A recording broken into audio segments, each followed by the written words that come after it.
आजच्या कार्यक्रमामध्ये मंचावर उपस्थित आपले पालकमंत्री माननीय मंगलप्रभात लोढाजी, आपले लोकप्रिय खासदार श्री गोपाळ शेट्टीजी, विधान परिषदेतील भाजपचे नेते प्रवीण दरेकरजी, लोकप्रिय आमदार अतुल भातखळकरजी आणि ज्यांच्या प्रयत्नातून आजचा हा कार्यक्रम या ठिकाणी होतोय, अशा सातत्याने संघर्ष करत आपल्या जनतेची सेवा अविरत ज्या करत असतात, अशा आपल्या लाडक्या आमदार मनीषाताई चौधरी या ठिकाणी उपस्थित गणेश खणकरजी, अमरजीत मिश्रजी, प्रकाश दरेकरजी, श्रीकांत पांडेजी, करुणाशंकर ओझाजी, भाग्यश्री कापसे, मैनिश वेंगुर्लेकर, योगिता पाटील, श्री राज सुर्वे,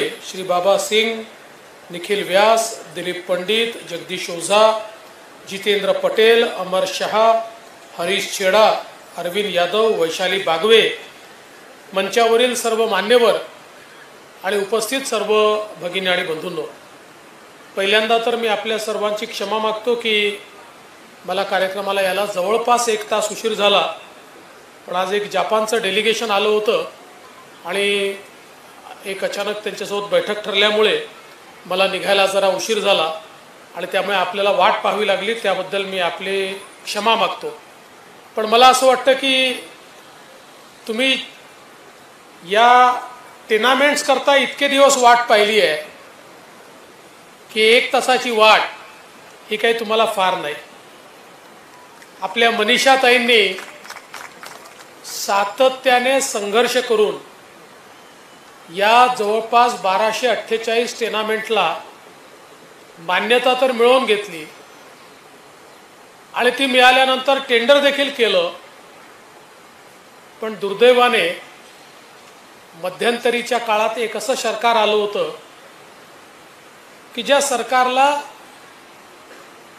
जनतेपेक्षा त्यांचा वैयक्तिक स्वार्थ मोठा होता,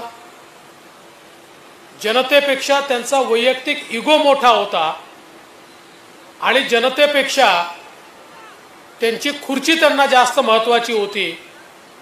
आणि म्हणून सामान्य माणसाकरता, गरीब माणसाकरता 4 वर्ष मेहनत करून मनीषाताईंनी या ठिकाणी ही जी टुर्नामेंटची बिल्डिंग मंजूर केली होती, त्याला थांबवण्याचं पाप हे उद्धव ठाकरेच्या सरकारने त्या ठिकाणी केलं। आपण वेगवेगळ्या पक्षात असू शकतो, सरकार बदलतात, पण त्याकरता नागरिकांचा काय दोष?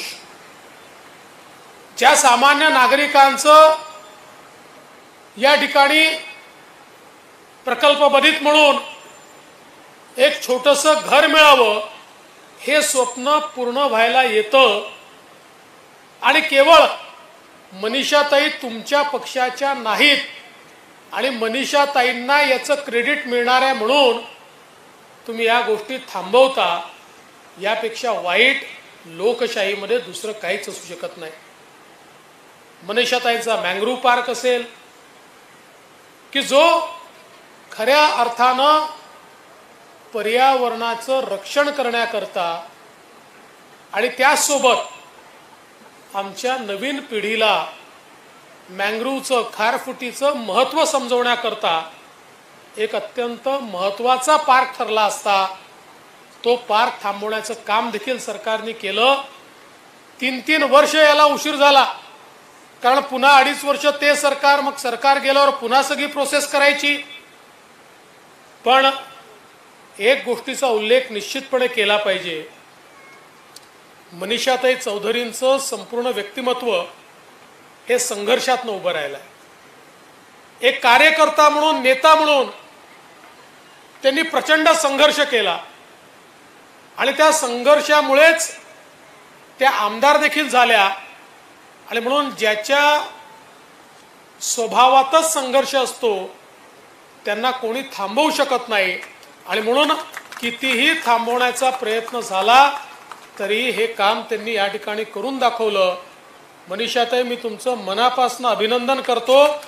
हे जे स्वप्न आज खऱ्या अर्थानं तुम्ही जे पूर्ण करताय, आणि मला विश्वास आहे की ज्यावेळी आपण या घरांच्या चाव्या या सर्व लोकांच्या हातामध्ये देऊ, त्या दिवशी जे समाधान आपल्याला या आमच्या समोर बसलेल्या नागरिकांच्या चेहऱ्यावर पाहायला मिळेल, हे कुठल्याही पदापेक्षा मोठं असेल, हा विश्वास मला या निमित्ताने आहे. आज दहिसर नदीच्या संदर्भात तुम्ही केलेलं काम असेल किंवा वेगवेगळ्या पद्धतीनं विकासाची कामं, आज खरं तर गणपत पाटील नगरचा प्रश्न इतका जटिल होता. त्या ठिकाणी पाणी नाही, वीज नाही, लोक राहून राहिले. थोडंसंही काम केलं की वन विभाग त्या ठिकाणी ॲक्शन घेत होता. पण त्याही संदर्भात सातत्याने मनीषाताईंनी संघर्ष केला आणि सांगितलं की या लोकांना जगण्याचा अधिकार आहे.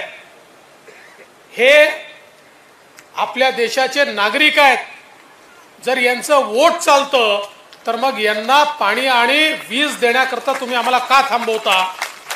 आणि त्या संघर्षातून मनीषाताईंनी खरं म्हणजे जे असंभव काम होतं ते देखील चांगल्या प्रकारे त्या ठिकाणी करून दाखवलं.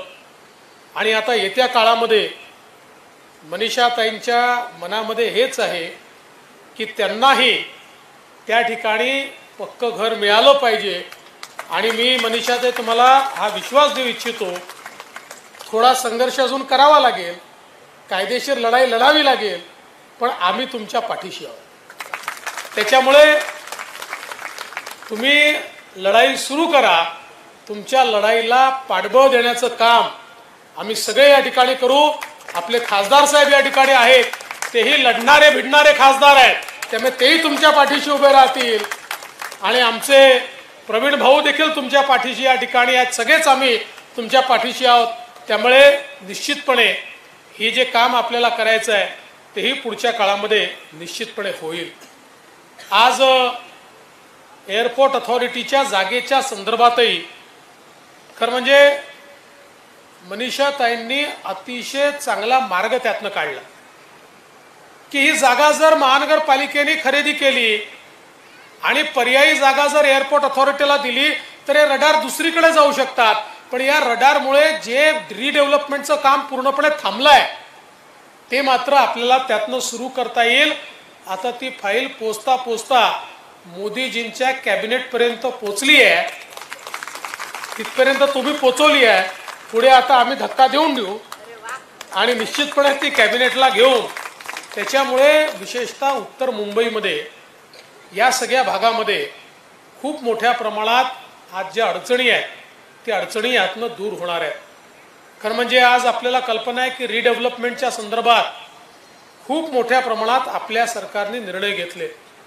आमच्या प्रवीण भाऊंनी मागच्या काळामध्ये गृहनिर्माण संस्थांची एक परिषद घेतली होती आणि एक अतिशय चांगली स्कीम या ठिकाणी सेल्फ रिडेव्हलपमेंटची आणली. कारण अनेक वेळा बिल्डर लोक बाहेर काढतात, मग किराया देणंही बंद करतात आणि घरही बनवत नाही आणि लोक वर्षानुवर्ष बाहेर खितपत पडतात. त्याच्याऐवजी आपणच आपल्या जीवनाचं शिल्पकार व्हायचं, आपल्या बिल्डिंगचं रिडेव्हलपमेंट आपणच त्या ठिकाणी करायचं, अशा प्रकारची योजना आपण आणली. आणि या योजनेमध्ये मोठ्या प्रमाणात जे काही कन्सेशन्स आवश्यक होते, गृहनिर्माण परिषदेमध्ये वेगवेगळ्या 16 घोषणा आम्ही केल्या होत्या. आणि मला आनंद वाटतो की आपल्या सरकारने या 16ही घोषणांचे GR काढले आणि रिडेव्हलपमेंटच्या मार्गातले सगळे अडथळे दूर केले. म्हाडा लेआउट्समधले अडथळे दूर केले. म्हाडा लेआउटमध्ये मोठ्या प्रमाणात जे सेवा शुल्क घेतलं जायचं, जवळजवळ 480 कोटी रुपयाचं सेवा शुल्क आपण तिथे घोषणा केली, त्याचा ऑर्डर काढला. ते सेवा शुल्क देखील आपण त्या ठिकाणी रद्द केलं. त्यामुळे सामान्य माणसाच्या विकासाकरता आज मोठ्या प्रमाणात आपण काम सुरू केलं आहे. आता CNDची देखील आपण योजना आणतो की ज्या योजनेच्या अंतर्गत आमच्या आणि एवढंच नाही तर आपल्या सरकारने 500 चौरस फुटापर्यंत जी घरं आहेत त्यांचा टॅक्स देखील रद्द करून टाकला. त्याचा असेसमेंट आपण संपवून टाकलं. म्हणजे सामान्य माणसाच्या पाठीशी सातत्याने उभं राहणारं अशा प्रकारचं आपलं सरकार आहे. आज आपण पाहू शकतो सातत्याने मेट्रोचा उल्लेख या ठिकाणी झाला. एक मोठं मेट्रोचं जाळं या मुंबईमध्ये तयार करण्याचं काम आपण सुरू केलं.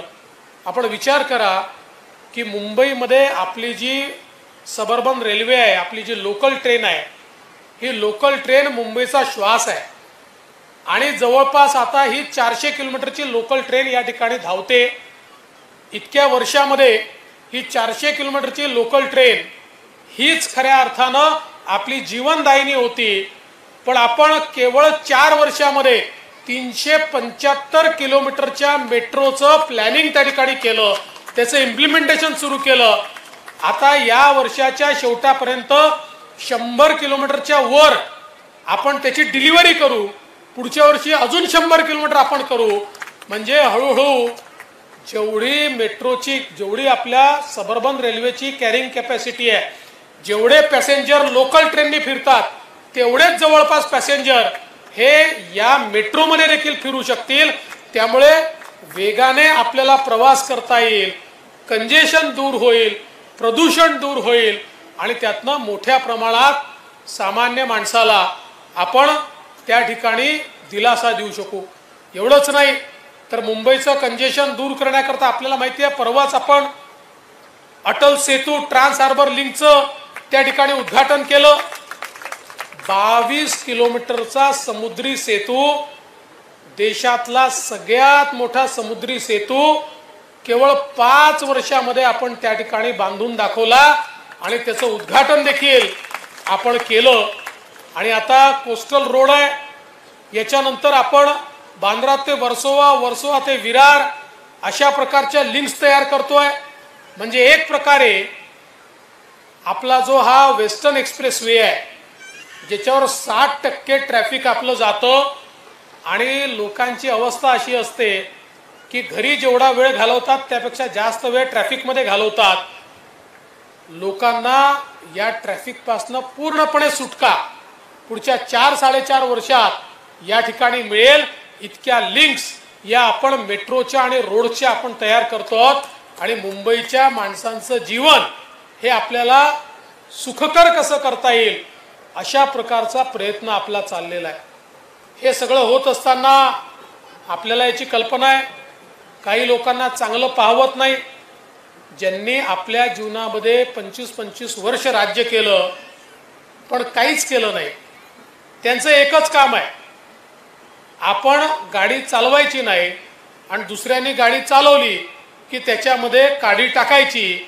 अशा प्रकारे सामान्य माणसाला नागवणारे जे लोक आहेत, आता त्यांचा चेहरा उघड झालेला आहे.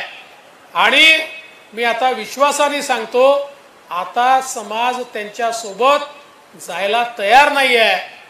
मला विश्वास आहे आता लोकांना हे पटलेलं आहे की आपल्याला कोणाच्या पाठीशी उभं राहायचं आहे, तर मनीषाताईंसारख्या ज्या खऱ्या अर्थानं समाजाची, जनतेची सेवा करणाऱ्या अशा प्रकारच्या सेविका आहेत, त्यांच्या पाठीशी आपल्याला उभं राहायचं आहे.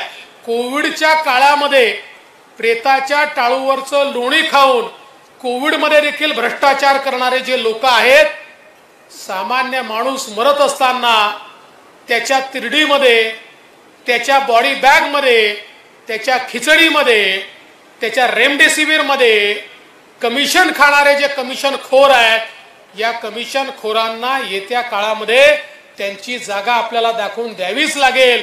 आणि मुंबईचे जे खरे या ठिकाणी मुंबईकरांचे सेवक आहेत, त्यांच्या पाठीशीच तुमचा आशीर्वाद हा यापुढे देखील राहील, हा विश्वास मी व्यक्त करतो.